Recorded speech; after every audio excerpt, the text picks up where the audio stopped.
Hello, everyone. This is your girl, Dr. Ebony, also known as Cancer with Cancer. Um, Earlier this week, I had the privilege of meeting my fellow Rainbow Warriors and also meeting two Rainbow Warrior mentors that were previous recipients of this honor. So, um, in sitting around the meeting, there were two things that I realized. Number one is that for somebody dealing with cancer, oftentimes we are those same people that are so used to helping others that when it's our turn to receive the help, it's really difficult. And it takes a lot for us to ask for help because we feel that we don't need it and somebody else deserves it more. Um, so for those that want to help, please be patient with us. Um, Again, not all of us have the same issue, but just from sitting around the table and having five different women from five different walks of life and five different life experiences, um, all talk about how they like to give instead of receive. I'm just asking, please be patient with us if you're trying to help. And also be a friend and let us know when we're in our own way. So that's number one. Number two is I was looking around and I realized that out of the five of us, I am the only one without a significant other. So I was like, well, why is that? Why don't I have a significant other? And so I started reflecting on some of my dating and how things have changed from the way it used to be in the 1900s, as my kids like to say. Uh, you would go to the bars and you go to the clubs and you could meet the person and, face to face. And if you liked them, you gave them your real number. But if you didn't, you gave them Pizza Hut's number. So when they call, they'd be like, hello, you've just reached Pizza Hut. What pizza would you like? Compared to now, dating online is a completely different animal. You'll see a profile and you'll communicate with the person, and then if you meet up, they'll might be somebody completely different. For example, catfish. Hello. They'll be talking to you as one person and be somebody else. And then they'll have another profile where they will friend you and just get a bunch of intel on you. So that'll help them better catfish you. So it's a whole situation. Things have changed majorly. So as I was reflecting, there were two dating incidents that came to my mind. Number one, there was this guy. We had a great vibe. Just, we were just talking. We didn't even make it to the dating stage, and you'll see why in the story. So I'm asking him some questions like, what is he looking for in a partner? And he says, yo, I'm looking for a black queen that is beautiful, hardworking. She'll go to work, come home, cook dinner for me, just take care of me. I was like, okay, all right, I'm with it. I not 100%, but I respect the fact that you want a hardworking woman. I get it. Now, as far as the cooking, um, now look, you can't complain if I get off from work and I pick us up something and bring it home. Okay. I'm not slaving over that stove every single night after I work a full-time job. I'm just saying. Or better yet, I might go to the freezer and heat up something that I froze previously. So, that way you can still eat. But anyways, that's neither here nor there. But, again, not a deal breaker. We have to talk some things out. So I messed up. I messed up big time because I broke my number one rule, and that is don't ask no questions. Oh, I did the wrong thing. I asked a question.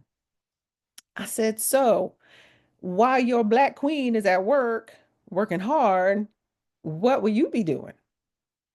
He says, well, yo, I'll be home playing video games. Okay. All right. So for me, being the optimist that I am and just being super supportive, I'm like, oh, cool. It must be awesome to work for a gaming company and you can do it from home. Well, his reply to that was, yo, I don't work. I just play video games all day.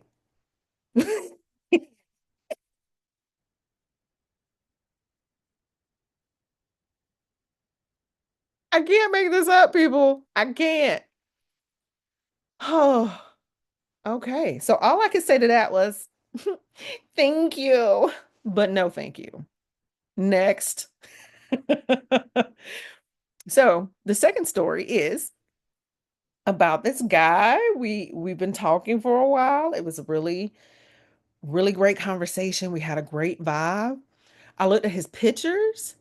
Oh, oh, he looked like 007 Daniel Craig version. Yes. Hmm.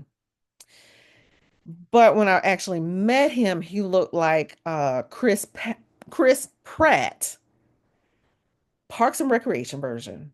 I can't. Mm-mm. Not saying Chris Pratt was bad looking in that, but it's a major difference between the two. So, um, of course, I didn't know this before I went on the date. I'm still looking for 007 Daniel Craig version. So I'm getting all dressed up. My hair was freshly washed and picked out. My fro was popping. Yes. I had on my favorite pair of wedges. I had on my dashiki dress. For those of you who don't know what that is, please Google it. It is cute. I guarantee you probably gonna want one. Um, so I'm looking good, feeling good, got all my black girl magic just popping away. I get there, like I said, expecting Daniel Craig, but I got Chris Pratt from Parks and Rec. Okay, so I was slightly disappointed in that, slightly, because actually the vibe was still great. We were having a good time. It was awesome. Then we're just sitting there. The food, we order our food. The food comes. We do that whole little, your food gets there. You look at your food, kind of like cut it up real nice, and you just sitting there, just smiling at each other, just eating it.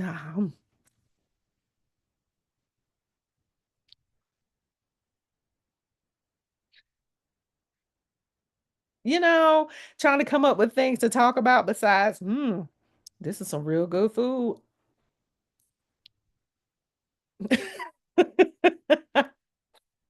So as my brain is kind of going, I'm like, and this is good food, but I don't want to say this is good food because I know this is normally how people do this, and I want to do something different. He breaks the silence and he says, I really like you and we have a really good vibe and everything, but you're not black enough for me.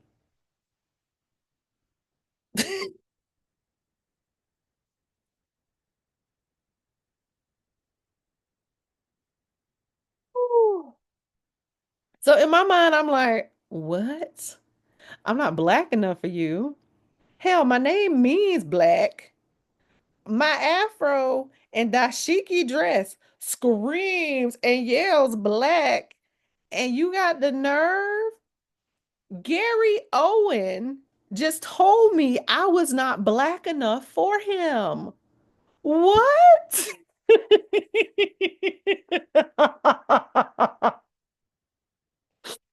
I cannot make this stuff up.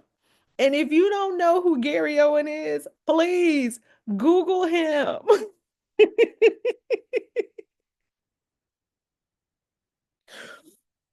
So, in my reflection is when I realized why I'm still single. Um, because I have stories like this to tell you all about my post cancer diagnosis dating compared to my pre cancer diagnosis dating. And it seems mm, like I said, the post, it makes sense while I'm still single. It really, truly does. So for you out there dealing with cancer and still wanting to live life and still date, please know I don't know what I was thinking or, thinking would change with my diagnosis. Hmm, you're still going to have the same stuff to deal with. So just hang on in there, continue to fight, continue to live life and enjoy it as much as you possibly can. All right. So, for all of you out there, it's been your girl, Dr. Ebony, also known as Cancer with Cancer. I hope you all have a great week and love you.